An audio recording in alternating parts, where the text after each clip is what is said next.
ওনাদের যে সুপারিশগুলো ছিল এটার মধ্যে মূল কয়েকটা সুপারিশ আমি উল্লেখ করছি। একটা হচ্ছে মন্ত্রণালয় এবং অধিদপ্তরের সংখ্যা।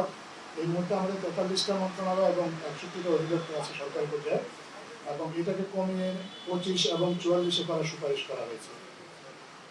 অভ্যন্তরীণ সম্পদ বিভাগের আপনার আয়কর, শুল্ক এবং মূল্য সংযোজন সংক্রান্ত 3টা পৃথক অধিদপ্তর করার কথা বলা হয়েছে। 3টা পৃথক অধিদপ্তরের মাধ্যমে যাতে অভ্যন্তরীণ সম্পদ আহরণ করা যায়।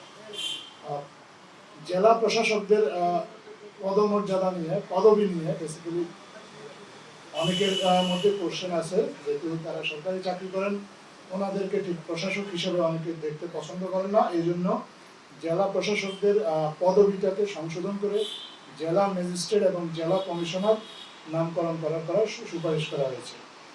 ইমিগ্রেশনের জন্য পৃথক একটা ইউনিট, পুলিশের ইউনিট স্থাপন করার একটা সুপারিশ করা হয়েছে। এর পিছনে একটা বড় কারণ হচ্ছে যে আমাদের এখন পুলিশের যে ইউনিটটা, পুলিশের জেলা পর্যায়ে বা বিভিন্ন পর্যায় থেকে এসে তারা ইমিগ্রেশনে নিয়োগ পান, কিন্তু ইমিগ্রেশনে নিয়োগ পাওয়ার পরে আমাদের যারা দেশের বাইরে যাতায়াত করেন বা তাদের সাথে ঠিক কীভাবে আচরণ করতে হবে তারা প্রপারলি ট্রেন থাকেন না, যে কারণে কিছু কিছু ক্ষেত্রে সমস্যা হয়। এই জন্য কমিশন সুপারিশ করেছে যে ইমিগ্রেশনের জন্য যদি পৃথক ইউনিট তৈরি করা যায় তাহলে তাদের চাকরির শুরু থেকে তারা এইভাবে ট্রেন্ড আপ হবে এবং ইমিগ্রেশনের কাজগুলো কীভাবে করা যায় আরও সুসম্পন্নভাবে সেগুলো তারা তখন পারবে।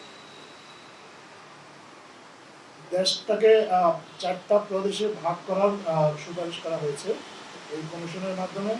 এই 4টা প্রদেশে ভাগ করার পিছনে জনসংখ্যা পিছনে তাদের যুক্তিটা হচ্ছে, কমিশনের যুক্তিটা হচ্ছে যে এখন যে একটা সরকার যখন দেশে শাসনভার গ্রহণ করে তখন পুরো দেশের উপর তাদের যেভাবে কর্তৃত্ব প্রতিষ্ঠা হয়, এটাতে কিছুটা ব্যালেন্স আসবে যদি প্রদেশভিত্তিক সরকার ব্যবস্থা চালু করা যায়। তাহলে প্রশাসনিক বিকেন্দ্রীকরণের ক্ষেত্রে এটা সুবিধা হবে এবং রাজনৈতিক বিকেন্দ্রীকরণের ক্ষেত্রে এটা আসলে জনগণকে কিছু সুবিধা দেবে বলে কমিশন মনে করছেন।